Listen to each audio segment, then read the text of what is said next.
정치평론가 이강윤의 오늘.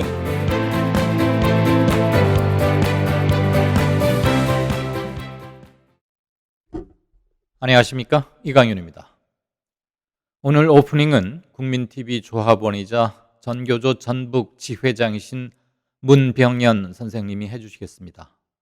직접 오시면 더 좋겠습니다만 오늘 전교조 연가투쟁이라서 스튜디오에 모시지 못해 제가 대신 전합니다. 조금 길지만 선생님의 원문을 최대한 살리겠습니다. 청년 축구 월드컵 결승 진출 소식으로 온 국민이 즐거워하고 있습니다. 축구가 아름다운 건 협력의 스포츠이기 때문입니다.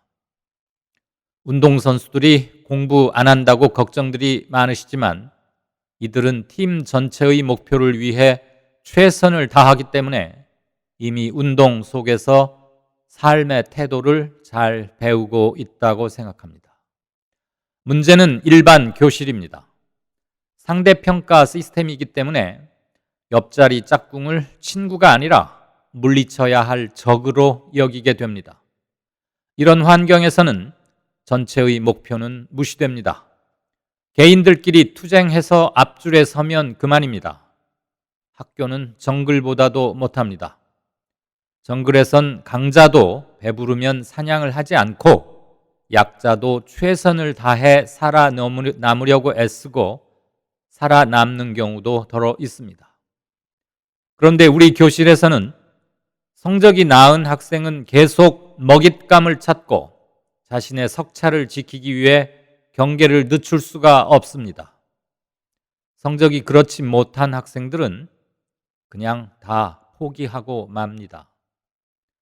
상대평가가 지속되는 한 불안과 포기의 악순환이 거듭될 뿐입니다. 협력하고 배려할 줄 아는 지혜로운 인재는 나오기 힘들고 무능 딱지가 붙은 다수가 사회로 밀려 나오게 됩니다. 전교조는 경쟁교육 철폐와 행복한 교육 공동체를 위해 노력해 왔습니다.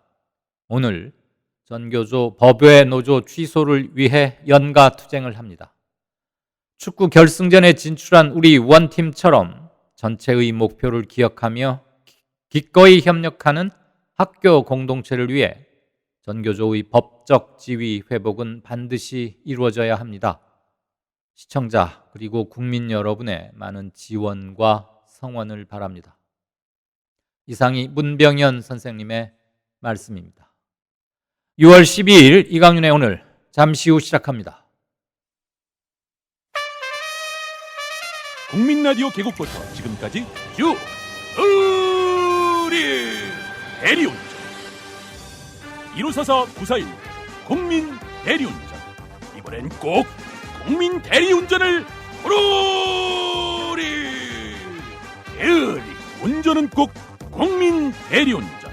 공정언론 국민TV와 끝까지 함께하겠습니다. 1544-9416 국민 대리운전.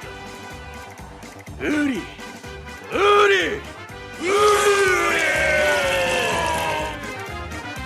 1544-9416 국민 대리운전.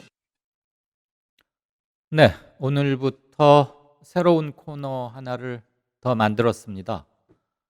코너 이름은 양정대의 정치 데스크라는 건데요. 이강윤의 오늘 시즌 1이죠. 굳이 구분해서 말하자면 3년 전에 이강윤의 오늘 할 때 저하고 아주 오랜 동안 2년 가까이 호흡을 맞추면서 정가 산책을 담당했던 그 양정대 기자입니다. 이강윤의 오늘을 지난 시즌 1 마치고 조금 있다가 양정대 기자는 베이징 특파원으로 갔고요. 3년간 임기를 마치고 얼마 전에 올 초에 귀국했습니다. 그래서 최근에 한국일보 논설위원, 정치 담당 논설위원으로 발령을 받았고요. 그래서 오늘부터 예전 제목을 그대로 쓰는 것은 예의도 아닌 것 같고 양정대의 정치 데스크란 이름으로 저와 정치 코너를 진행하겠습니다. 분석하고 대부분은 양정대 위원의 사적인 견해, 물론 팩트에 기반한 분석과 진단 일이라고 믿어 의심치 않습니다. 예전에 양정대 타임도 있고 그랬는데 전화가 하도 끊겨서 말이죠. 이번엔 그러지 않으리라고 생각합니다. 양정대 위원 안녕하세요. 네, 안녕하세요. 이강윤의 오늘에서 다시 만났습니다. 여보세요? 예. 네네, 전화 상태가. 잘 들리지 않아요? 좋네요. 혹시 잘 들리시나요, 제 목소리는? 네네네. 저는 아주 잘 들리는데 저는 혹시 저쪽으로 거의 잘 안 들려서. 송출하는 오디오를 조금 키워줄 수 있는지 한번 좀 체크 좀 해봐 주시죠. 자, 어쨌거나 다시 코너를 통해서 만나게 돼서 반갑고요. 네네. 네, 저도 일주일에 최소한 2번씩 정치 진단 야무지고 분명하게 한번 해보십시다. 네. 우선 첫째, 며칠 묵은 뉴스이긴 합니다. 쭉 계속되어 오고 있는 뉴스이기도 한데 안팎에서 말들이 꽤 많이 나오고 있어요. 네네. 양정철 민주연구원장의 상당히 거침없는 행보, 많은 사람들을 만나고 다니고 또 네트워킹도 추구하고 있고 그러는 와중에 어제였나요? 그제였나요? 청와대 강기정 수석이 두 정당 해산 청원에 대해서 답변을 하는데 아무래도 정치적인 언급일 수밖에 없으니까 국민 여러분의 심판을 구한다거나 이래서 네. 다시 또 좀 논란 내지는 얘기들이 되고 있는 것 같아요. 네네. 양 의원께서는 이 두 가지 사안 묶어서 뭐 어떻게 보시는지 좀 듣고 싶습니다. 일단 좀 간단하게 비유를 하자면, 예. 아마 제 얼굴을 못 보신 청취자분들이 많을 테니까. 예. 제가 이렇게 좀 잘생기지 못했고 못생겼는데 이 누군가 저에게 예. 정면으로 에헤. 당신 되게 못생겼어요라고 얘기하면 엄청 기분 나쁠 아닙니까? 그렇죠.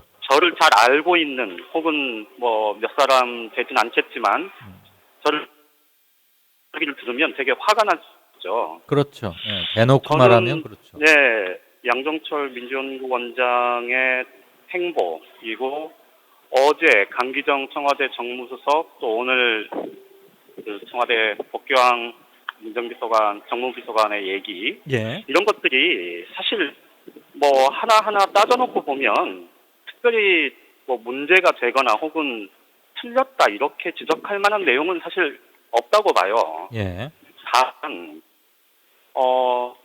양정철 원장도 그렇고 또 강기정 수석이나 복귀왕 비서관도 그렇고 이 정부 여당의 핵심 인사 또 청와대의 핵심 관계자 이런 사람들의 말과 또 행동 이런 것들이 갖는 정치적인 의미가 있지 않습니까? 그렇죠. 그런 것들을 조금 더 한 번쯤 좀 되새기고 조금 이럴 때일수록 좀 더 자중해야 되는 것 아닌가. 일단 결론부터 말씀드리면 그렇습니다. 예. 아무래도 말이 많이 나올 수밖에 없고 조그만 언행 하나로도 그렇죠. 많은 유추와 행간의 해석들을 시도하니까 그리고 그것을 누구보다도 잘 아는 사람이니까 그런 걸 감안해서 조금 톤 다운하는 것도 어떻겠느냐 이렇게 이해하면 되겠죠.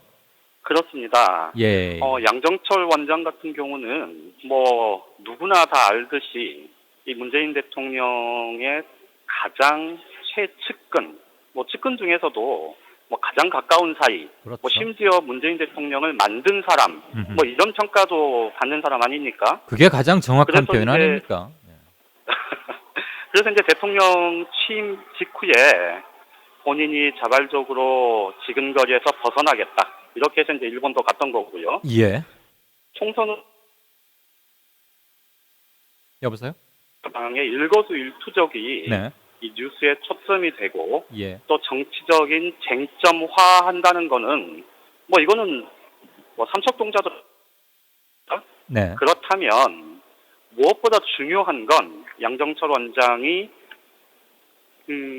사람들을 만나거나 혹은 발언을 할 때 그것이 최대한 내부를 향해서는 이 진영을 향해서는 어떤 메시지로 해석이 되더라도 상대를 자극하거나 혹은 이 정치 그렇잖아도 지금 대한민국 정치가 뭐 굉장히 이런저런 비판들을 많이 받고 있는데 네. 그 정쟁의 소용돌이에 한 걸음 다가서는 듯한 그런 말과 행동은 가급적 하지 않는 것이 결국 되지 않나 싶습니다.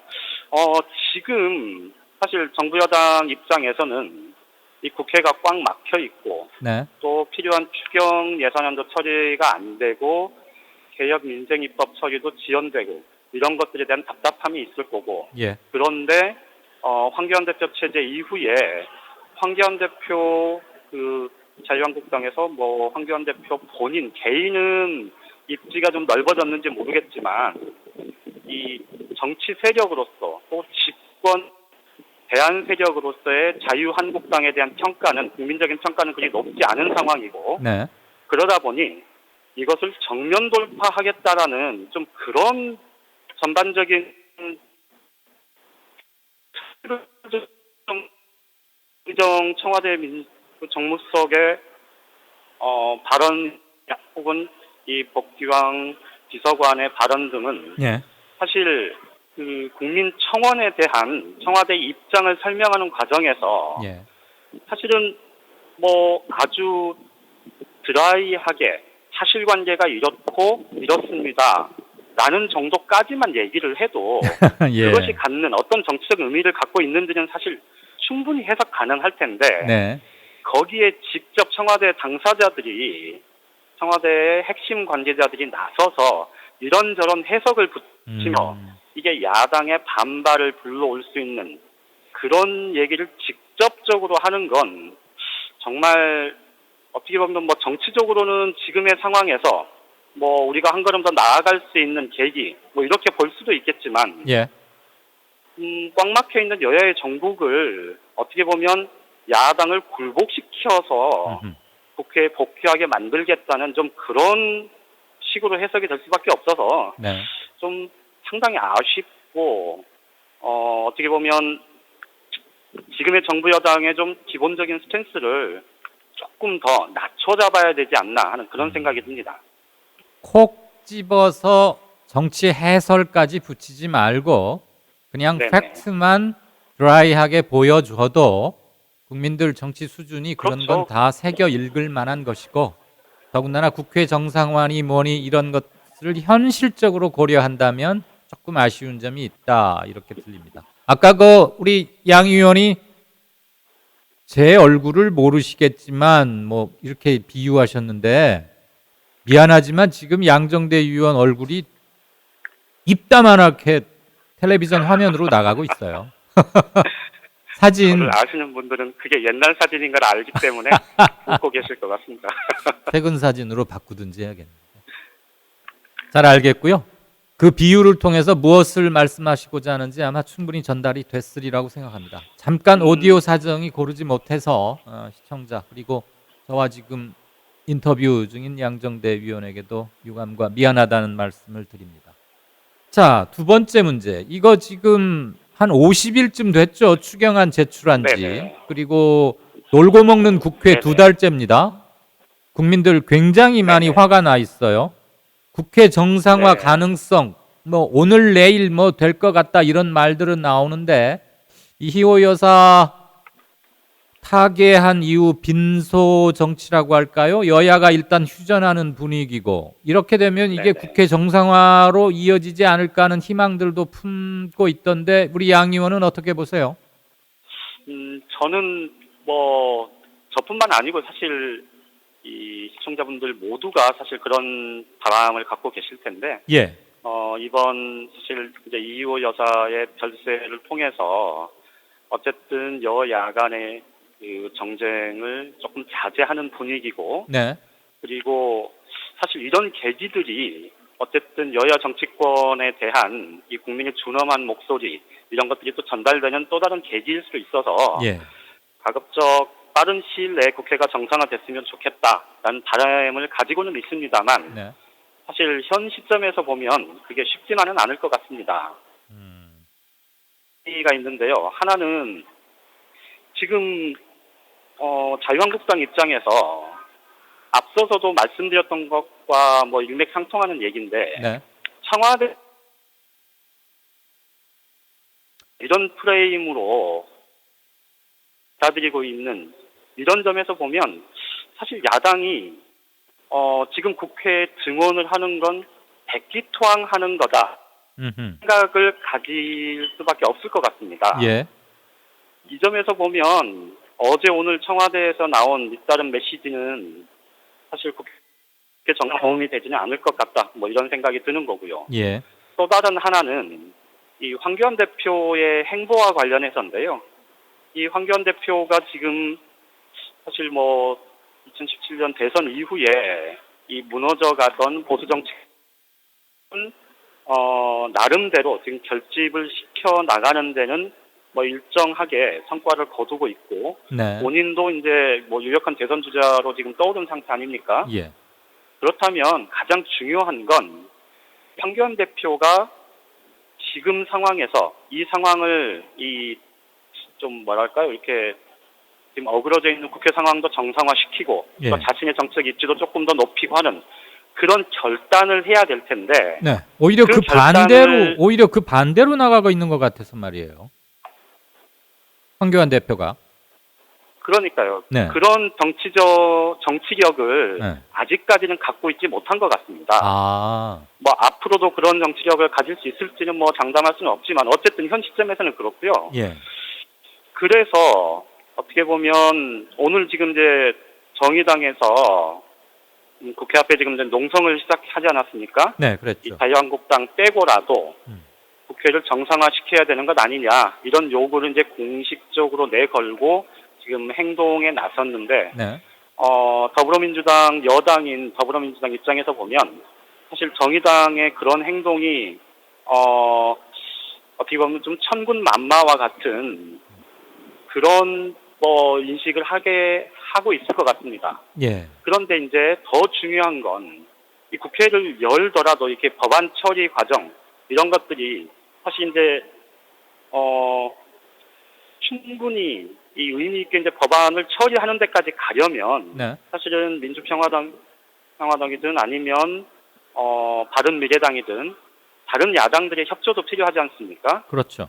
이제 그 협조 과정을 물밑에서 충분히 지금 조율을 하고는 있을 텐데 그것이 오늘 내일 중 뭐 이렇게 타결되는 건 현실적으로는 좀 쉽지 않은 상태인 것 같습니다. 그럼 이번 주 국회 정상화 되기는 조금 힘들지 않느냐? 빠르면 다음 주 초쯤에 어떤 타결 이런 것을 좀 기대 또는 예측한다. 이렇게 정리를 하죠, 뭐 일단. 예, 그렇게 말씀을 드릴 수 있을 것 같고요. 예. 한 가지만 좀 덧붙여서 말씀을 드리고 싶은 건 네. 제가 이제 앞에서 그 양정철 원장과 이 청와대 핵심 관계자들의 이 발언 이런 것들이 조금 적절치 않다라고 말씀을 드렸던 이유를 네. 보면요. 18대 국회 때 예. 이명박 정부 때인데요. 그때 2008년 총선에서 네. 이 당시 한나라당이 정말 압승을 거뒀고 그때 제1야당으로 이제 뭐 전락을 했던 지금의 여당의 전신 80여 석을 얻었었거든요. 네. 그래서 국회를 운영하는 과정에서 사실 그때 한나라당의 독주, 독선 이게 굉장히 문제가 됐었고 그랬죠. 그것이 뭐 다들 아시다시피 그때 뭐 그 4대 종편 처리 문제 포함해서 아무튼 일방적으로 국회를 운영하는 과정에서 네, 여보세요? 민주당을 비롯한 정부 여당, 청와대의 뭐 전반적인 정책 기조 이런 것들이 자유한국당에 비해서는 그래도 우리 사회에 훨씬 더 건강하게 작동할 거다라는 것에 대해서는 이견이 없지만 그렇더라도 일방적으로 혹은 야당을 굴복시키는 방식으로 이 상황을 끌고 가면 결국 그 후과는 또 다른 정치적인 논란을 불러일으킬 수밖에 없다는 생각이 들고요. 네. 그 점에서 지금 국회의 정상화 이것까지는 조금 더 정부 여당이 좀 더 책임감을 갖고 좀 더 뭐랄까요, 좀 인내하고 또 설득하고 하는 그런 과정을 꼭 거쳤으면 좋겠습니다. 정치의 복원에 집권 여당도 좀 나서달라. 네네. 네, 이런 거죠. 그 여지없이 양정대 타임이 또 발생했어요. 전화가 도중에 끊긴다거나 수신 감도가 좀 좋지 않고 때로는 1초 정도 아예 묵음이 돼서 시청자분들께서는 좀 힘드셨을 텐데 우리 양 의원 지금 야외에서 또는 전화를 이동하시면서 통화한 건 아니죠? 네네. 예. 아무튼 우리는 저하고 캠이나 궁합이 그래요. 몇 번 이걸 거치면서 옛날에도 주파수를 조정을 했어. 자, 오늘 첫 코너 다시 뭐 북경에 있다가 돌아오셨지만 역시 국내 정치 바라보는 이런 것들은 그 양 기자 그리고 양정대 논설위원회 일관된 시선과 함께 고르게 그리고 팩트에 입각해서 균형 있게 접근하려고 하는 것은 아주 인상적입니다. 오늘 첫 시간은 이걸로 마치죠. 고맙습니다. 네, 고맙습니다. 네네. 아늑한 분위기 깊은 커피 맛. 미디어 협동조합 카페 온에어 아시나요? 지식과 공감이 있는 공간. 온에어는 울타리가 낮은 조합원과 시민의 휴식 공간입니다. 서울 마포구 월드컵로 37 웰빙센터 지하 1층입니다. 미디어 협동 조합원은 할인된 가격으로 모시겠습니다. 네. 양정대 위원과의 정치 데스크 통화 품질이 조금 고르지 못해서 좋지 못해서 시청자 여러분들께 죄송하다는 양해의 말씀 드립니다. 왜 그런지 양정대 위원하고 할 땐 꼭 그래요. 뉴스 브리핑 받으시죠? 박우신 기자. 네, 안녕하세요. 네, 안녕하세요. 네. 제 소리 잘 들리시죠? 예, 잘 들립니다. 예. 저도 이전 코너보다는 확실히 좋습니다. 아마 양정대 기자한테 폰을 하나 새로 사줘야 되나 또? 농담이고요. 지금 우리 시간으로 5시 22, 3분쯤 됐으니까 한 10여 분, 20분쯤 전에 판문점에서 북한 김정은 국무위원장의 이희호 여사에 대한 조의문 그리고 조화 이게 전달이 됐겠군요, 우리 측으로. 네, 뭐 지금 아직까지 그 전달이 됐다라고 속보가 나와 있지 않습니다. 네, 원래는 5시에 시간이 지났기 때문에 아마 지금 정상적으로 진행 중인 것으로 네. 추측이 되고 있습니다. 그리고 네네. 뭐 오늘 단순히 이제 그냥 전달만 하는 것이 아니라 예. 정의용 청와대 안보실장과 서울통일부 차관 그리고 장례위원회를 대표한 박지원 민주평화당 의원 등이 만나서 그런 이야기도 나눌 예정이라고 해서 예. 아마 그거를 기다리느라 조금 더 시간이 걸릴 수 있을 것 같습니다. 어쨌거나 북측에서 오후 5시에 판문점에서 김여정 비서를 통해서 김정은 국무위원장의 조의의 뜻과 조화, 글과 조화를 보내겠다고 통보해와서 우리도 그 시간에 맞춰서 나갔을 거고요. 그것만 주고받지는 않겠죠. 몇 가지 얘기도 좀 나눌 거고. 자, 그건 속보였고 김정은 국무위원장이 미국 트럼프 대통령에게 친서 보냈다는 얘기 트럼프가 공개를 했는데 우리도 사전에 그걸 통보는 받았다고 하고 친서 내용에 대해서 지금 알려진 건 없죠? 친서에서 구체적으로 어떤 내용이 있었는지에 대해서는 알려진 바가 없습니다. 예. 다만 트럼프 대통령이 굉장히 좋은 표현을 많이 써면서 평가를 한 거가 좀 주목을 받고 있죠. 뭐 아름다운 친서를 받았다. 관계가 매우 좋다고 생각한다. 친서에 대해 고맙게 생각한다. 여러분에게 보여줄 수는 없지만 그것은 매우 개인적이고 매우 따뜻하고 매우 멋진 친서였다라는 식으로 굉장히 여러 번 반복해서 만족감을 표시를 했습니다. 네. 아무래도 이번 북미 회담 이후로 조금 경색되어 있던 국면에서 긍정적인 신호로 받아들여집니다.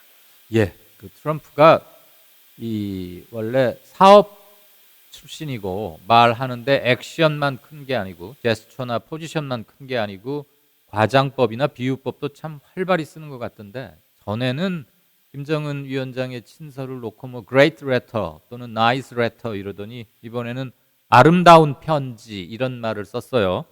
어쨌거나 전혀 내용에서 뭔가가 없는데 그렇게 미사여구만 늘어놓지는 않았을 거라고 보는 게 일반적이겠죠. 그렇다고 보면 더 이상 미-북한 관계 그리고 북핵 문제를 둘러싼 한반도 정세가 더 나빠지지는 않을 것이다. 최소한 그 정도는 유추할 수 있지 않을까 싶고, 아무튼 이게 지금 싱가포르 612 1년 전에 싱가포르에서 북한과 미국이 만났던 그 정상회담 1주년 기념해서 지금 편지가 간 거 아니겠어요? 네네, 그렇습니다. 그렇다고 보면 이걸 터닝 포인트로 해서 뭔가 좋은 쪽으로 진전이 이루어지기를, 그리고 지금 조화 보내온 것, 그리고 아마 지금 순방 중인 문재인 대통령께서도 금명 간의 어떤 선언 또는 남북 관계, 북미 관계에 대한 큰 그림을 발표할 것으로 보이기 때문에 요 언저리가 하나의 전환점으로 작용됐으면 하는 많은 바람이 있을 것 같습니다. 자, 20세 이하 우리 축구 대표팀 에콰도르를 꺾고 결승에 올랐습니다. 우리가 FIFA가 주관하는 뭐 이번에 물론 나이 제한이 있지만 이것도 월드컵인데 처음이죠, 당연히. 네, 남자 대회 중에서는 처음이고요. 여자 대회로 치면 이제 17세 이하가 2010년에 피파 우승컵을 들어올린 경험이 있죠. 하지만 남자 대회 사상으로 결승전에 올라간 것 자체가 처음입니다. 아, 여자 축구는 17세 이하 부문에서 이미 우승을 한 적이 있군요. 예, 그거가 이제 한국이 최초로 이제 피파 결승전에 진출한 것이었고요. 남자 최초가 이번에 달성이 되었습니다. 아무튼 한국은 여성이 강해.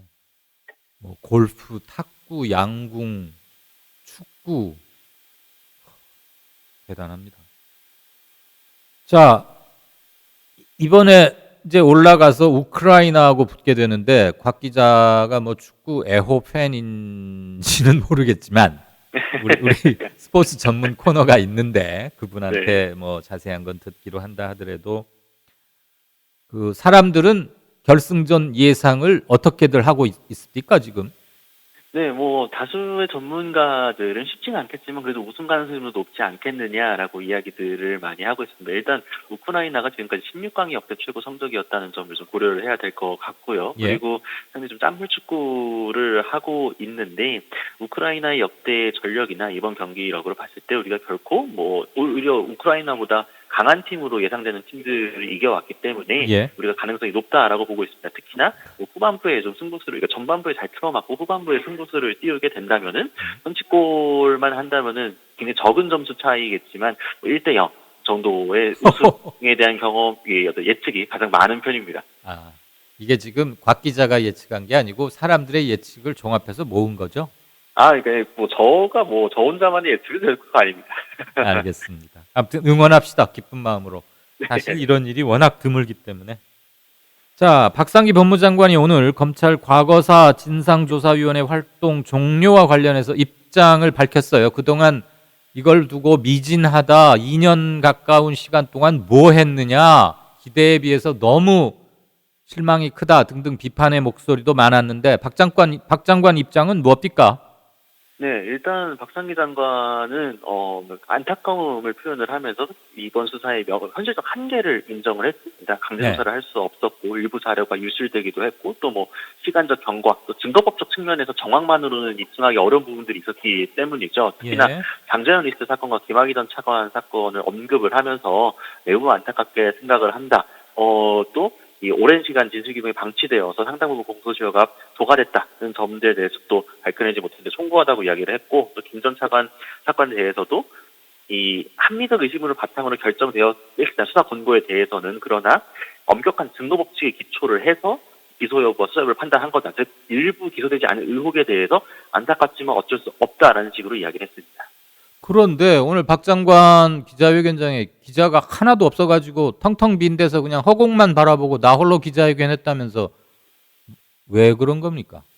네, 오늘 법무부가 2시 반에 원래 입장 발표와 함께 기자회견을 열기로 했었는데요. 예. 오늘 이 기자회견을 1시간 정도 앞둔 오후 1시 17분 정도에 별도의 질의 응답 없이 장관 발표만 하겠다라고 법무부에서 그 법조기자단에 통보를 한 겁니다. 그러니 법조기자단에서는 중요한 사건들이 있기 때문에 질의응답을 반드시 있어야만 한다라고 그렇죠. 요구를 했으나 이분이 받아들여지지 않으면서 법조기자단이 보이콧을 선언을 했습니다. 때문에 기자단 없이 정책 TV의 TV 영상만 알겠습니다. 제외하고서는 따로 기자가 동석하지 않았습니다. 아니, 문답 없는 기자회견이 사실 원칙적으로 말이 안 되죠. 그럴 거면은 그냥 성명문 하나 발표하면 되는 거지.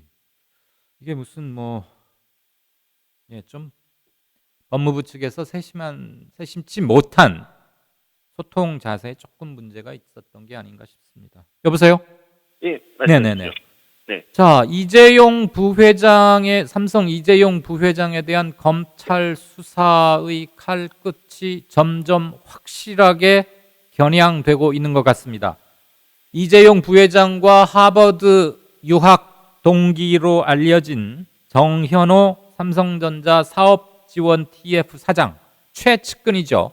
다른 사장들과는 비중이 완전히 다른 인사인데 이 사람 불러다가 조사를 제법 야무지게 한 것 같고, 정 사장까지 불렀으면은 이 다음 수순은 이재용 부회장 아니겠느냐, 이렇게들 보고 있다면서요? 네, 그렇습니다. 일단 삼성전자의 사업지원 TF 태스크포스 팀 자체가 과거의 그 미래전략기획실의 후신이기 때문에 네.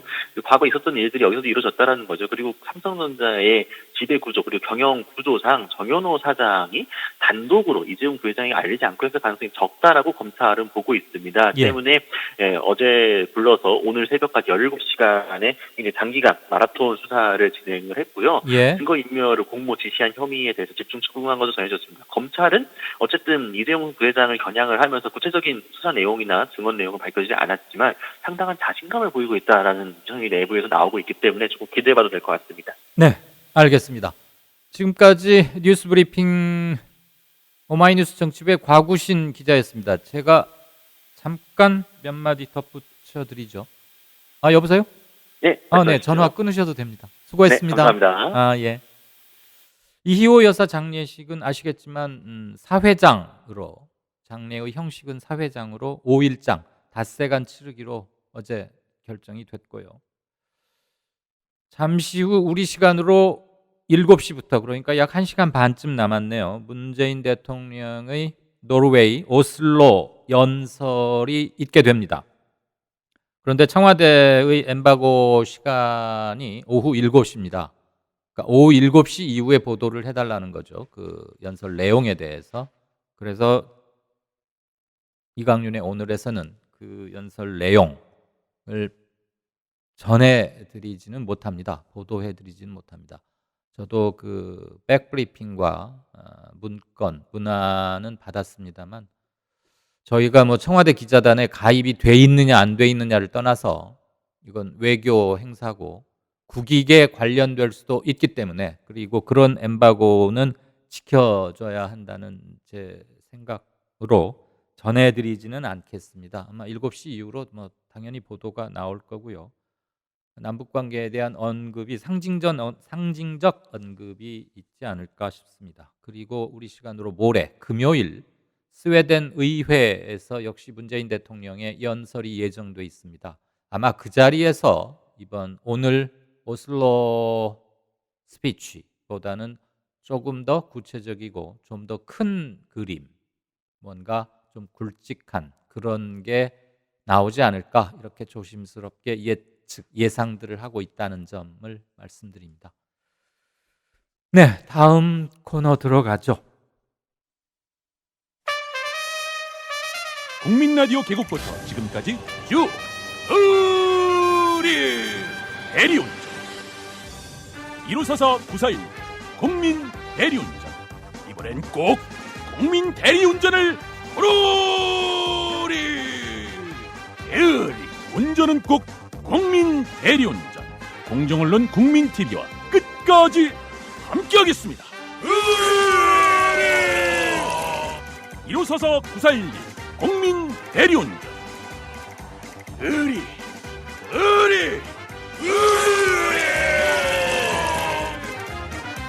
1호사사 941 국민 대리운전. 네, 피터 생각 들어보는 코너입니다. IM 피터 임병도 대표 나와 계시죠? 네, 안녕하세요. 안녕하세요. 임병도입니다. 네, 안녕하세요.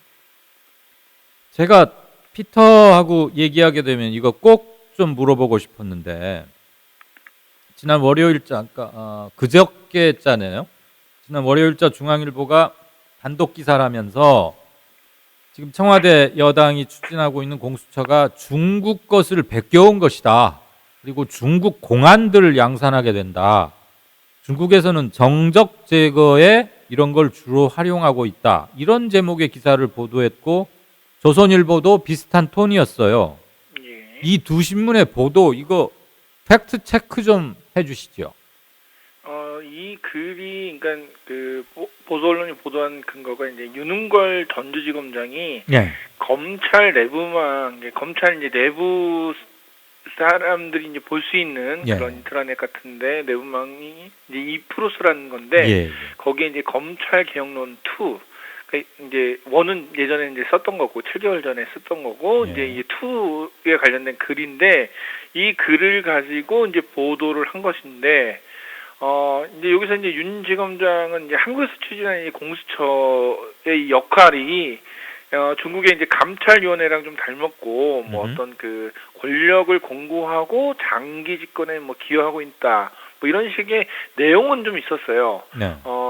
그러니까 이런데 실제적으로 이제 윤 지검장이 이제 올린 글의 전문을 보면은 사실 이제 검찰 개혁이 이제 좀 더 많은 부분을 차지하고 있었는데 보수 언론이 이제 자기들 입맛에 딱 맞는 그 부분만 발췌를 해서 이제 얼씨구나하고 이제 단독 붙여갖고 보도한 건데 네.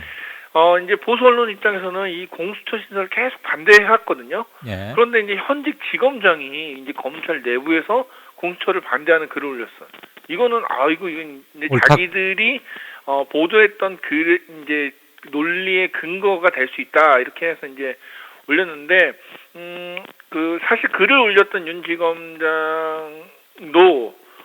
자기가 생각했던 의도와 다르게 네. 보수 언론이 자기 입맛에 맞춰갖고 이제 발췌해서 보도했다 뭐 이런 얘기를 하기도 했었습니다. 예.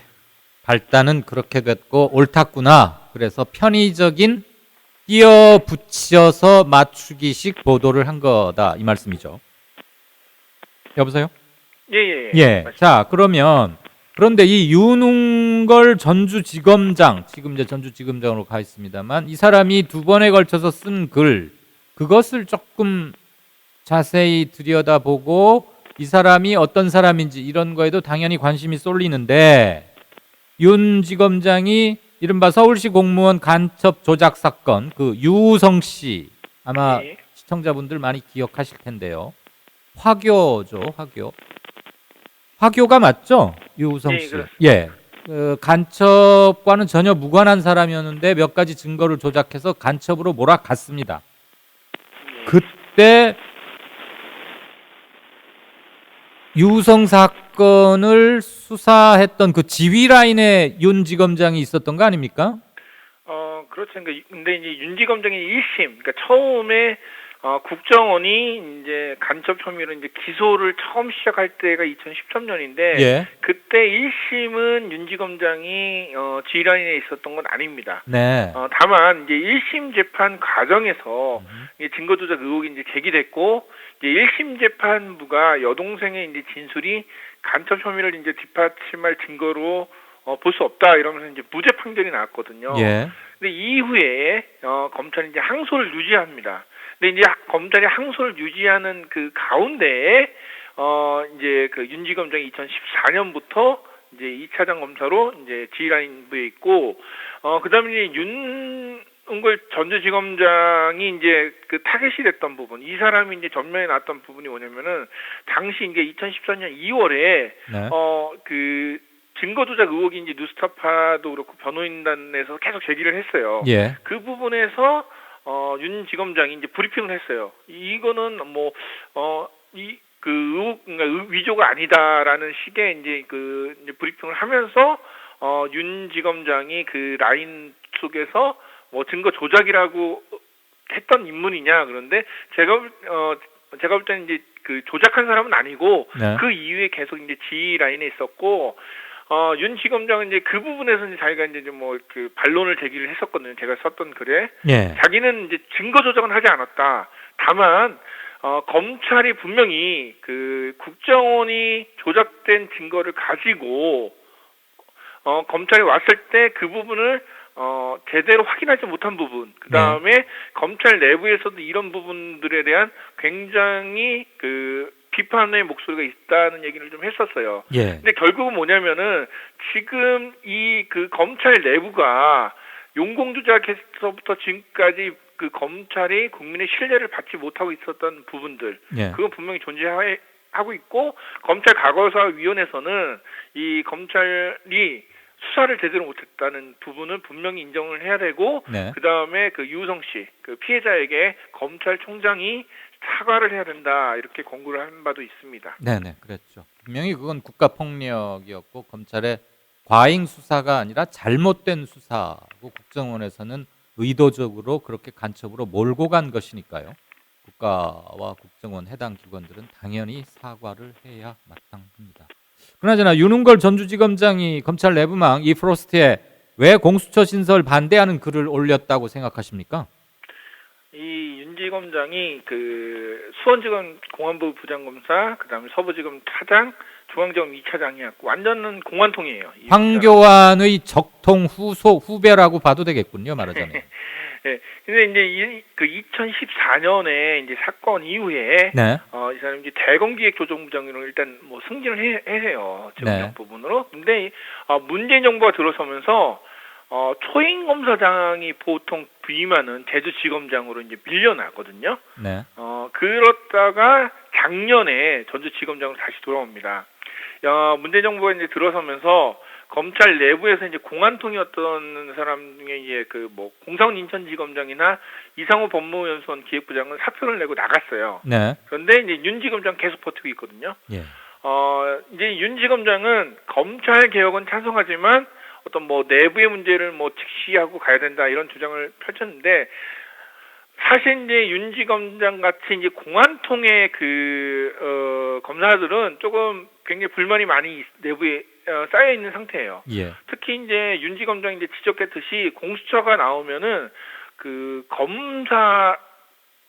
비리검사, 속칭 비리검사를 검찰 내부에서 수사하기는 굉장히 어려운데 예. 공수처에서는 그게 가능하거든요. 그렇죠.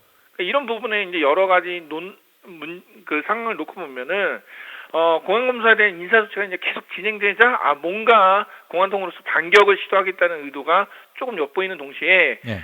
지금 문재인 정부 청와대 이제 민정수석이었던 조국 민정수석이 추진하고 있는 어떤 검찰 개혁에 대한 불만이 네. 를 이제 글로 표현했다 이렇게 볼 수 있는 거죠. 네. 뭐 한마디 보태거나 뺄 것도 없이 많은 분들께서 논리적으로 동의하고 수긍하시리라고 봅니다. 공안검사들이 대단한 위기의식을 느끼고 집단적인 반발 뭐 이런 조짐도 일부 보이곤 하는데, 윤웅열 지검장이 대표적으로 총대를 맨 데다가 7달 전에 자기가 이미 한번 써놓은 것도 있으니 계속해서 뭘 하나 더 썼겠죠. 혹시나 앞으로 또 한 번 쓰게 됐거나 그럴지도 모르겠고요. 문무일 대검 총장이, 검찰총장이 현행 공수처법, 패스트트랙에 올라가 있는 공수처법에 대해서 노골적이고도 강력한 공개적 반대를 했기 때문에 아마 그의 부환회동 또는 뭐 그것을 기회라고 여기고 앞으로도 이런 것이 나올 수도 있지 않을까, 그런 생각마저 듭니다. 네, 그렇습니다. 네, 지금까지 피터 생각, 제주도와 서울을 종횡무진 오가는, 그리고 뉴스와 화제가 그리고 사건이 있는 곳에는 기자증 이런 거 아무 필요 없다, 나는 무조건 간다, 시사 블로거 1인 미디어의 원조죠. 지금까지 IM 피터의 임병도 대표였습니다. 고맙습니다. 예, 고맙습니다. 6살 하늘이 밥을 잘 안 먹어요. 엄마, 나 이거 맛이 없어요. 그만 먹을래요. 엄마의 걱정은 점점 더해가는데요. 그런데 이때 택배입니다. 연지연 곰탕이 배달됐어요. 직접 도끼로 팬 장작불 위에 한우 사골과 도가니를 가마솥에 한가득 넣고 24시간 끓인 진국. 연지연 곰탕이 하늘이 입에 들어가는 순간 맛있다. 엄마 한 그릇 더 주세요. 하늘이의 밥도둑 연지연 곰탕. 조미료 같은 첨가물이 전혀 들어가지 않아 엄마의 기쁨은 더하답니다. 연지연 곰탕은 강화군에서 김포시 방향으로 강화대교 건너자마자 있습니다. 한우 사골로 정성껏 구워 만든 연지연 곰탕. 한 그릇에 8,000원입니다. 7팩 이상 무료 배송합니다.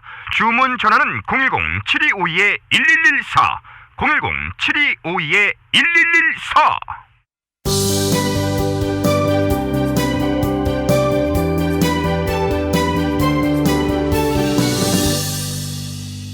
이강윤의 오늘, 이제는 진짜 인터뷰입니다.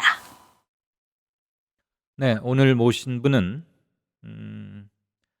6월 10일 이번 주 월요일 제가 오프닝에서도 말씀드릴 때 60 항쟁의 시작일이자 그 도화선이 됐던 거, 그 전날인 6월 9일 일요일, 그러니까 지금으로부터 32년 전 6월 9일 연세대학교 학생 이한열 군이 시위 도중 경찰의 직격 최루탄을 머리에 맞고 쓰러졌죠. 그 비극적 사건, 공권력에 의한 살해 행위는 모두 다 잘 아시고, 그보다 5달, 6달쯤 앞서 있었던 1월 서울 남영동 대공분실에서 서울대생 박종철 군이 역시 비참하게 고통스럽게 죽어갔던 그 두 가지가 직접적인 6월 항쟁의 도화선이 됐다고 볼 수 있습니다. 물론 그 이전에 민주화, 인권과 노동권 이런 걸 지키기 위해서 산화해간 수백, 수천의 열사분들이 계십니다.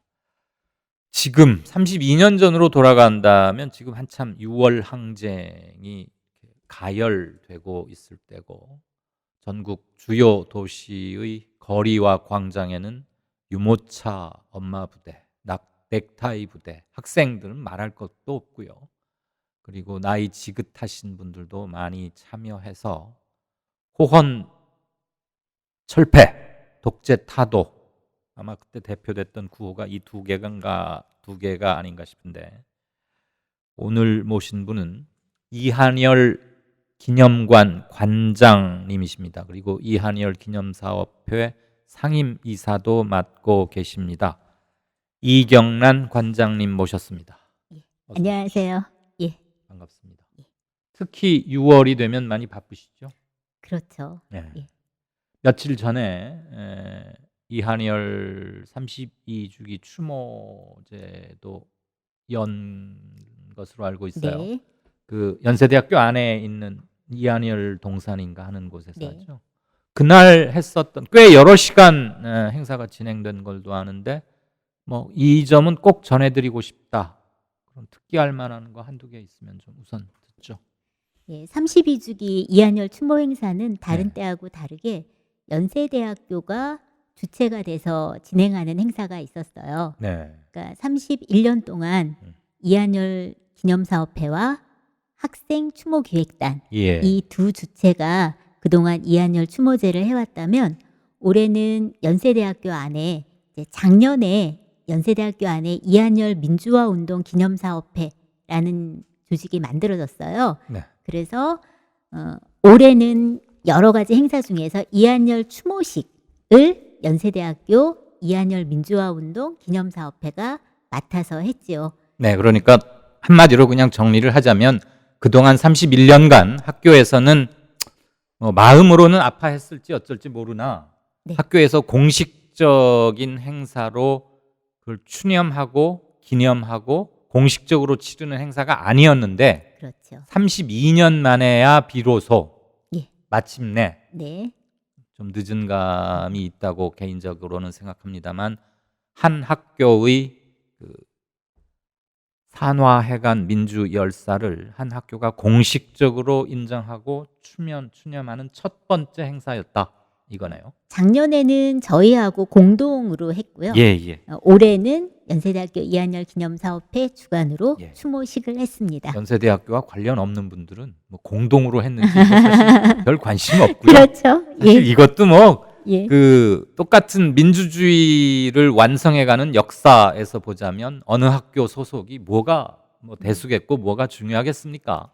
각 학교별로는 뭐 기념하고 하는 것들은 꾸준히 이루어져야 하겠지만 아무튼 명색이 이 비교적 꽤 역사가 긴 우리나라 사학을 대표한다고 하는 학교 중에 한 곳에서 자기 학교에 다녔던 학생이 그렇게 비극적으로 그리고 공의를 위해서 희생됐건만 31년 동안 그닥 관심을 또는 공식적인 관심을 갖지 않았다는 점, 오히려 우린 그런 걸 좀 문제 삼아야 되지 않을까 그런 생각도 들고요. 뒤늦게나마 그렇게 하는 건 아직 그렇게 하지 못하고 있는 학교나 단체에 비해서는 뭐 진일보라고 한 것도 평가할 수야 있겠죠. 서울대학교에서도 뭐 그런 움직임이 좀 있지 않을까 싶긴 합니다. 서울대학교에서는 그 80년대에 돌아가신 분이 워낙 많으세요. 네네. 70년대부터 시작해서 거의 50명 가까이 되기 때문에 분신하고 이러신 그렇죠. 분들이죠. 네. 예, 그래서 고문치사라거나. 학교에서는 아직은 아니고요. 네. 그 동문들이 합동 추모제를 지내고 있습니다. 네. 그런데 연세대학교에서 이번에 공식적으로 했다는 게 굉장히 의미가 있어요. 예. 왜냐하면은 학교에서 공식적으로 민주화 과정에서 희생된 분을 그 추념하는 것으로서 최초이기도 네, 하고요. 예. 물론 그건 인정합니다. 다만 그렇죠. 너무 오래 걸렸다는 게 예. 가슴 아프다는 그래서 거죠. 이번에 끝나고 나서 어머님이 말씀을 몇 가지 하셨어요. 이한열 열사의 어머님인 배은심 여사 말이죠. 예. 3가지 말씀을 하셨는데요. 그동안은 추모 행사를 하면서도 학교 공식 행사가 아니다 보니까 혹시 시끄럽다고, 이때가 학생 기말고사 준비하는 맞아요. 때거든요. 예, 예. 그래서 시끄럽다고 하는 학생들이 있으면 어떡하나, 학생들 공부하는데 방해가 되면 어떡하나 걱정을 하셨는데 네. 공식 행사가 됐으니 앞으로는 맘 편히 할 수 있겠다. 그리고 또 하나 중요한 말씀이 학교가 이렇게 공식적으로 인정하게 된 데에는 예. 31년 동안 네. 총학생회 학생들이 잊지 않고 한 해도 거르지 않고 선배 이한열을 기려줬기 때문에 오늘날 학교가 인정할 수 있는 이런 세월이 됐다. 예. 뭐 어머님으로서 하실 수 있는 당연한 말씀이시자 또 인사와 감사의 뜻이 겸손과 함께 배어 있는 그런 말씀이 아니었나 싶습니다. 준비된 사진 우선 첫 번째 걸 한번 좀 볼까요? 네, 저 사진, 저게 지금 당시 이한열 학생이 막 피격되고 네. 쓰러지고 있는, 막 쓰러진, 그래서 서 있다가 맞고 손을 땅에 짚고 그 뒤에 붉은색 옷에 마스크를 끼고 있는 사람이 이종창 네. 학생이고요. 지금 아마 이렇게 세우려고 하는 그 장면인 것 같은데 이 다음에 보게 될 사진보다는 덜 알려져 있지만 저게 피격 직후에 그리고 지금 뿌옇게 보이는 것은 안개 이런 게 아니고 다 체류탄 네, 가스입니다. 페퍼포그나 최루탄 가스 그리고 그 당시에는 뭐 지랄탄이라고도 부르는 게 있었는데 네. 그리고 그 뒤에 흐릿하게 학생들 모습이 상당히 보이고요. 네. 지금 저게 연세대학교 교문에서 안쪽으로 들어가는 그 초입인 백양로 초입 그 사진입니다. 네. 저 사진을 제가 최근에 우연한 기회에 입수를 했는데 저 장면은 그렇게 많이 보도되진 않았었어요. 저거는 30년 만에 처음 저 사진의 존재를 알게 됐고요. 예. 그래서 지금 첫 번째 사진으로 띄웠고요. 그 다음 사진 함께 마저 보고 넘어가죠. 이거야 뭐 너무나 유명한 모든 분들이 다 알고 계실 6월 항쟁의 상징적 사진이라고 해도 되겠죠? 그렇죠. 이 관장님? 예. 저 사진은 로이터 통신의 정태원 선생님이 찍으신 사진인데요. 네. 방독면을 끼고 앞이 뿌연 상황에서도 네. 저렇게 정확한 상황을 찍어내 주셨다는 게 놀라울 뿐이죠. 예. 어머님은 특별히 그 정태원 선생님한테 아마 선생님의 이 사진이 없었다면 우리 아들이 경찰들이 끌고 가서 혹시 돌아오지 못해도 어떻게 되는지 알 수도 없을 뻔했다. 선생님의 사진 덕분에 우리 아들이 그래도 우리 아들이 이렇게 피격당했다는 걸 알 수 있었다 하면서 특별한 감사의 말씀을 드렸었지요. 그러셨군요. 네.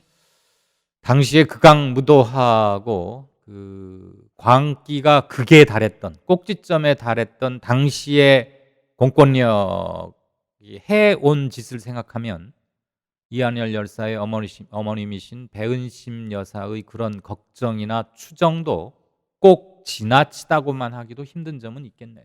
그렇죠. 그때 아직 돌아오시지 못한 분들도 계시니까요. 개인적으로 저는 그때 저 지금 이한열과 이종창 학생이 서 있는 지점에서 한 35m쯤 떨어진 곳에 있었어요. 저도 저 근처에 있었습니다. 네, 그리고 그 MBC에 있다가 지금은 고발뉴스 하고 있는 이상호 예. 씨도 저 근처에 있었다고 말을 했고 그렇죠. 그날 밤부터 세브란스 병원에서 한열이 병상을 지키고 참 많이들 그랬죠. 왜냐하면은 박종철처럼 네. 경찰이 시신을 탈취해서 예. 화장해 버릴 수도 있다고 생각했기 때문에 그날 바로 한열이가 뇌사 상태에 빠졌다는 말을 들었고 네. 그러자마자 한열이를 지켜야 한다 예. 하면서 그날부터 7월 9일 장례식이 있을 때까지 까지 꼬박. 예. 그리고 24시간. 뇌사 사실이 제 생각엔 한 오후 6시 전후해서 이제 알려지고 그렇죠. 일부 뉴스에도 전파가 되면서 시민들이 극도로 분노했고 이른바 60 항쟁이 실은 6월 9일 한 저녁부터 준비됐고 그렇죠. 당시 연세대학교 학생들 중 그 복학을 한 이른바 운동권 학생들은 예비군복을 입고 네. 등교를 해서 네. 시위 전선 맨 앞열에 섰고 예. 우리부터 앞장서서 나가겠다 뭐 이런 결의를 했던 그 기억이 생생합니다. 복학생 협의회라고 불렀죠. 예. 그때 뭐 그 복대협이라고 학교마다 있었는데 네. 이를테면 유시민의 사진은 이 정도 보죠. 복대협이라고 그래서 유시민 서울대 복학생의 그 프락치 사건, 뭐 예. 구금사 그런 것도 있었고 각 학교마다 복학생들이 굉장히 의미 있는 그런 걸 많이 맡았고 참 힘든 세월이었고 지금 이렇게 또 옛날 얘기처럼 수레를 할 날이 우리 이 관장님과 제가 텔레비전 화면 앞에서 이럴 때도 오긴 오는군요. 자, 어쨌거나 그동안 이한열 기념사업회와 기념관을 맡아서 줄곧 애써 오고 계십니다.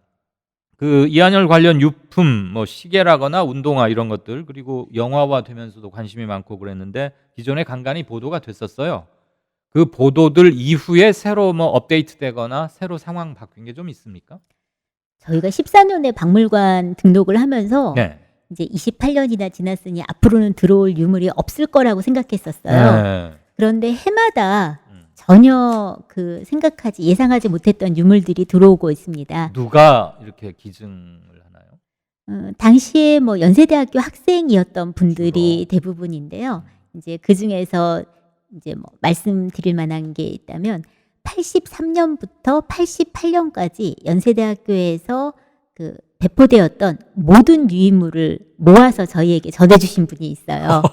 그래서 그것도 굉장히 놀라웠는데 또 바로 뒤에 86년부터 88년까지 역시 연세대학교에서 배포됐던 모든 유인물을 그 가지고 계시던 분이 저희에게 주셨어요.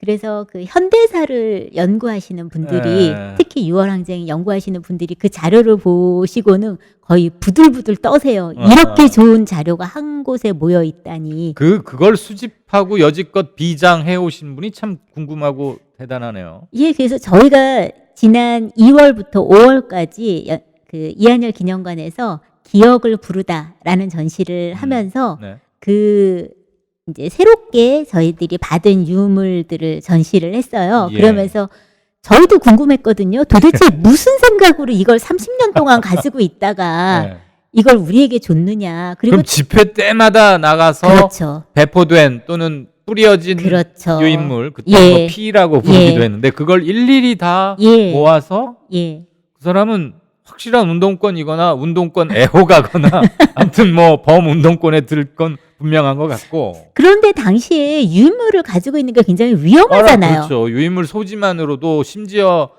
뭐 몇몇 재헌의회 그룹의 유인물이라거나 이런 것들은 국가보안법으로 처벌이 되기도 하고 걸리면 정말 그걸 그냥 빼도 큰일 나죠.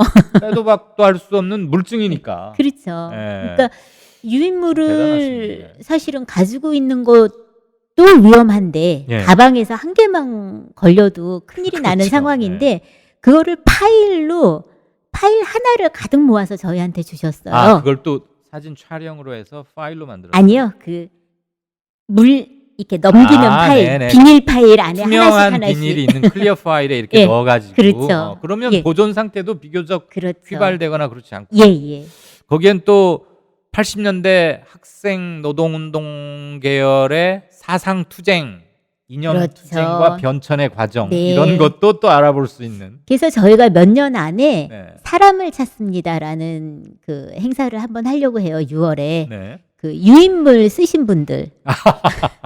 그러니까 당시에는 누가 유인물을 썼는지 그것도 알면 안 비밀에 되잖아요. 붙여졌죠. 그런데 네. 83년부터 88년까지면은 누가 썼는지 알 수 있죠. 네. 그리고 그래서 유인물을 쓰신 분을 찾는 행사하고요. 그다음에 그거 아주 좋겠는데. 예, 그 사진에 아까 그 이한열이를 부축하려는 그 사진을 찍으신 분이 그 직전에 찍은 사진을 보면 네. 그 당시 시위할 때 그 앞에 있었던 학생들 얼굴이 굉장히 선명하게 보이는 아, 사진이 예, 또 예, 하나 예. 있어요. 저도 그 사진 가지고 있어요. 예, 그래서 그 사진에 등장하는 인물들 중에 한 3분의 1은 제가 알겠더라고요, 누군지. 어디서 지금 뭐 하는지 네. 찾는 것도 그래서 진짜. 그분들을 대상으로도 사람을 찾습니다를 하려고 합니다. 뭐 사람을 찾습니다. 누가 이 사람을 모르시나요? 네, 옛날에 그렇죠. KBS가 했던 무슨 예. 그 캠페인성 프로그램의 제목 같기도 한데 네. 그건 현대사 복원이라는 점에서도 의미가 있을 것 같고요. 예. 자, 이한열 기념사업회가 주로 하는 일이 뭡니까? 첫 번째는 이한열의 유물을 보존하고 네. 그것을 전시해서 많은 사람들이 30년 전에 있었던 일을 통해서 민주주의에 대해서 생각할 수 있도록 예, 이한열 유물 보존 전시 일을 하고 있습니다. 박제된 민주의 기억으로만 남겨두는 포르말린 냄새가 풍기는 박물관이 아니라 우리 옆에서 계속 살아서 같이 있는 듯이 느끼게 하려고 애를 쓰겠다. 예. 혹시요, 제가 참 개인적으로 궁금했던 게 지금 10대 후반은 물론이고 20대 초중반도 80년대, 90년대의 그 어목했던 시절 군사독재 치하, 광주 항쟁 이런 것들을 국사교과서의 흑백 사진이나 몇 문장으로 되게 기억하는 경우가 많아요. 그렇죠. 마치 우리가 3.1 만세운동 그러면은 유관순 열사와 뭐 파고다 공원 앞에서 태극기 들고 있는 네. 몇몇 어르신 그렇죠. 사진으로만 이렇게 각인되듯이. 네. 근데 이한열 기념관이 신촌에 있고 하니까 네. 거기가 연세대, 홍익대 뭐 이런 부근 비교적 통행도 많고 그래서 지금 한참 어린 세대 20대나 30대 초반 중에서도 그 기념관을 오고 또는 이한열을 기억하고 이런 사람들이 좀 있습니까? 저희가 1년에 한 4,000명이 넘는 방문객들이 있으신데요. 4,000명. 예, 예. 그럼 하루에 한 4,600명 작년에 하루에 한 20명이 채 안 된다는 얘기네요. 예, 365일 그렇죠. 15명 정도 예. 해야 4,500명. 예. 그런데 이제 초등학생들도 방문객이 꽤 되고요. 중고등학생들도 이제 체험학습이나 아니면 지방에서 이제 서울 수학여행을 오시는 경우 예. 이렇게 단체로 오시는 경우들도 있고요. 아, 거길 일부러 들리기도 해요? 그렇죠. 야, 그거는 아마 그 선생님께서 코스를 그렇게 짜신 게 아닌가. 네. 그리고 이제 대학생들도 꽤 방문이 많습니다. 네. 아마 그 얼마 전에 강동원 씨가 주연했던 영 1987인가? 예, 그렇죠. 그 영화의 영향도 좀 크겠죠? 아무래도 그렇습니다. 그 영화 보고 나서 네. 이제 그 영화를 본 아이들이 학생들이 초등학교 고학년이나 중학생 이런 아이들이 부모님을 졸라서 여기를 꼭 가자고 해서 아이가 졸라서 데리고 왔다 이러는 부모님들이 계시거든요. 옛날 80년대식 말로 하면 문제 있는 집안이자 운동권 가정이고 잠재적 위험 요소를 사회 불온한 가정들이군요. 엄마 아빠가 아이를 데리고 그런 기념관에를 오다니 예. 말이야. 어? 아이가 가고 싶어서. 그럼 예. 걔는 아주 어렸을 때부터 의식화된 아이네. 예. 알겠습니다. 앞으로는 어떤 쪽에 아까 그 사람을 찾습니다도 잠깐 말씀하셨습니다만 어떤 쪽에 어디에 방점을 찍어서 박제화된 열사가 아니라 계속 늙지 않고 우리랑 같이 지내는 이연 그런 쪽으로 하실 생각이세요? 지금 이한열을 기념하는 공간은 네. 점으로 되어 있습니다. 점? 예. 그러니까 이한열 기념관이라는 점, 연세대학교 한열동산이라는 점. 이것을 선으로 좀 연결하고 싶어요. 그래서 이한열이 쓰러졌던 연세대학교 정문에서 이한열 기념관이 있는 곳까지 이한열 길을 조성하고 싶습니다. 네. 그래서 지금 뭐 관계 기관과 협의 중이고요. 네. 그리고 그것보다 더욱 중요한 것은 민주유공자법 제정을 위한 노력을 하고 있습니다. 네. 우리나라에서 그 국가유공자의 범주는 크게 4가지예요. 네. 독립, 호국, 민주, 그다음에 공무수행. 공무수행. 예, 이렇게 4가지인데 이 민주에 대해서는, 그러니까 호국에 대해서는 이제 전쟁 참전하신 분들이 다 포함되기 때문에 예. 고엽제 전후의 분들은 다 국가유공자이세요. 네. 그런데 민주에 관해서는 2가지 특별법, 4.19 특별법과 5.18 특별법에 의한 분만 국가유공자이고요. 예. 다른 분들은 국가유공자가 한 분도 없으세요. 네. 그러니까 민주화 운동 과정 중에 희생되거나 몸에 상해를 입거나 하는 분들은 그때 뭐 그 등록은 되고 그랬지만 공식적으로 유공자에 들지는 아직 못하고 있다, 이 말씀이죠? 그분들은 민주화 운동 관련자예요. 예. 그러니까 이한열, 박종철 이런 분들은 민주화 운동 관련자이지 국가유공자가 아니에요. 그래서 관련자와 예, 유공자. 관련자는 법적인 아무 지위가 없어요. 그냥 종이 한 장으로, 증서 한 장으로 인정을 해주는 거고요. 그런데 지금 이한열과 박종철 이런 분들을 다음 세대에 어떻게 알릴 것이냐. 그동안은 개인이 했어요. 사실은 국가가 할 보훈의 일을 개인이 30년 넘게 유물을 보존하고 기념관을, 개인들이 후원금을 모아서 기념관을 짓고 개인들의 후원금으로 기념관을 유지하고 이렇게 해왔어요. 그런데 이게 국가가 할 일이거든요. 그러려면은 법적인 체계가 필요한데요. 국가에서 법적으로 유공자로 인정을 해주는 과정이 필요합니다. 이 법은 20년 전에 국회에 상정됐는데 20년 동안 단 한 번도 논의가 된 적이 없습니다. 예. 이번 국회에서도 마찬가지고요. 국회를 청소하고 대대적 물갈이를 하는 것밖에는 없겠군요. 예. 그리고 시민의 힘이 또 한 번 작동해야 하는, 그렇죠. 한국 정치의 부재라는 슬프지만 명확한 현실의 반영인 것 같기도 하고요. 네. 목숨을 바쳐서 우리 사회의 민주화를 위해서 희생하신 분들, 네. 그분들에게 국가가 제대로 된 대우, 예우를 하는 것, 그분들을 기리는 일을 언제까지 개인이 후원금을 모아서가 아니라 국가가 하게 하는 것, 예. 이런 것이 굉장히 필요하다고 생각합니다. 고맙습니다. 굉장히 중요한 점을 짚어주셨습니다. 제발 이럴 땐 무슨 누군가 낙곰수의 김어준 식으로 말하면 닥치고 들어 이것들아 뭐 이러고 싶은데 정말 정치하는 사람들에게.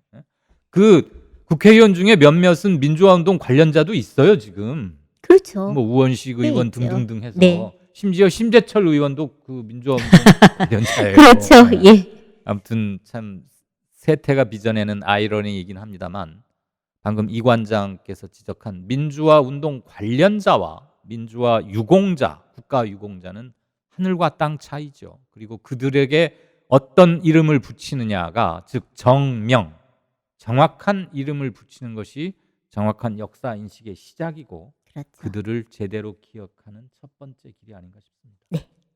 역시 참. 시청자 실시간 게시판 중에 예. 한 질문이라고 볼 수 네. 있겠습니다. 요것만 하고 마무리 짓는 걸로. 네. 오늘 또 이후 일정이 분주하시다고 그래서. 황야의 토토님께서 민주화 운동 관련자 특별법이 있어야 하는 건가요? 라고 글을 남기셨습니다. 지금 있는 민주화 운동 관련자라는 그 증서도 99년부터 98년부터 99년까지 어머님들이, 그러니까 육아협 어머님들이 400일이 넘게 국회 앞에서 농성을 하셔서 겨우 제정이 된 법이에요. 네. 그런데 이거는 관련자라는 증서, 돌아가신 분들에게는 관련자라는 증서 하나이고요. 네. 살아계신 분들은 보상심의를 받으신 분들도 있죠. 예. 돌아가신 분들에 대해서는 민주유공자법, 민주유공자의 예우에 관한 법이 지금 현재 국회에 상정되어 있습니다. 예. 2개의 법률안이 상정되어 있고요. 이 역시 지금 계류 중 상정만 돼 있고 그렇죠. 논의되거나 법제화는 못 되고 있습니다. 그렇죠.